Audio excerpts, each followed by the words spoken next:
चुनाव आयोग ने एक चौंकाने वाला खुलासा किया है। पश्चिम बंगाल में एसआईआर प्रक्रिया के दौरान एक ऐसा मामला सामने आया है जिससे भारत के नाम एक बड़ा रिकॉर्ड दर्ज हो गया है।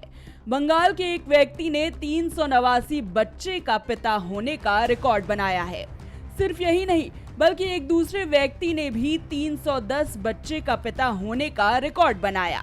इस तरह दुनिया में सबसे ज्यादा बच्चों का पिता होने का रिकॉर्ड अब भारत के नाम दर्ज हो गया है। बता दें कि इससे पहले ये रिकॉर्ड रूस की एक महिला वैलेंटीना के नाम दर्ज था। उन्होंने 69 बच्चों को जन्म देकर ये रिकॉर्ड बनाया, लेकिन दुनिया में ये किसी को पता नहीं चला कि ये रिकॉर्ड भारत में टूट चुका है। पश्चिम बंगाल में रहने वाले एक शख्स ने ये कीर्तिमान अपने नाम दर्ज कर लिया। जरा सोचिए, भारत में कितना हुनर है जो आए दिन विश्व कीर्तिमान बना रहा है, लेकिन ये ममता बनर्जी और उनकी सरकार की बड़ी लापरवाही है। उन्होंने इस रिकॉर्ड को दुनिया से छिपाया। ममता के राज्य में ऐसे विश्व रिकॉर्ड बनाने वाले लोग हैं जिन्हें हम नहीं जानते। अगर चुनाव आयोग एसआईआर नहीं करता तो ममता के राज्य में बने इस कीर्तिमान का खुलासा ही नहीं हो पाता। चौंकिए मत, ये रिकॉर्ड सिर्फ कागजों पर बना है। हकीकत से इसका दूर दूर तक कोई लेना देना नहीं है। दरअसल ये फर्जीवाड़ा है और ये फर्जीवाड़ा सिर्फ वोट बनाने के लिए किया गया है। अब आपको बताते हैं कि वोटों का ये फर्जीवाड़ा कैसे सामने आया।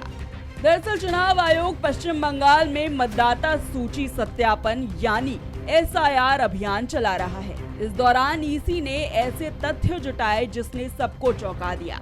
चुनाव आयोग ने सुप्रीम कोर्ट में हलफनामा दाखिल कर सारी जानकारी दी। ईसी ने एससी से बताया कि राज्य के सैकड़ों मतदाताओं ने एक ही व्यक्ति को अपना पिता दर्ज कर रखा है। आसनसोल जिले में एक व्यक्ति का नाम 389 मतदाताओं के पिता के रूप में दर्ज है। वहीं हावड़ा जिले में एक दूसरे व्यक्ति को 310 वोटर्स का पिता बताया गया है। सिर्फ ये दो ही मामले नहीं है, बल्कि राज्य में 7 ऐसे व्यक्ति हैं जिन्हें 100 से ज्यादा मतदाताओं का माता पिता दर्ज किया गया है। 10 लोगों को 50 या उससे अधिक मतदाताओं का अभिभावक बताया गया है, जबकि 10 अन्य को 40 से ज्यादा, 14 लोग 30 से ज्यादा, 50 लोग 20 से ज्यादा मतदाताओं के माता पिता के रूप में दर्ज हैं।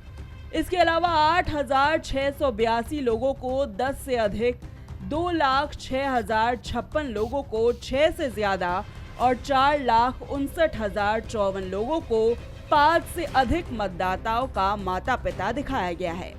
इसके साथ ही चुनाव आयोग ने सुप्रीम कोर्ट को बताया कि इस तरह की गलत जानकारियों को लॉजिकल डिस्क्रिपेंसी यानी तार्किक विसंगति की श्रेणी में रखा गया है, जिनमें सुधार जरूरी है। वहीं चुनाव आयोग ने सुप्रीम कोर्ट ने ये भी बताया कि इस मामले में कार्रवाई शुरू कर दी गई है।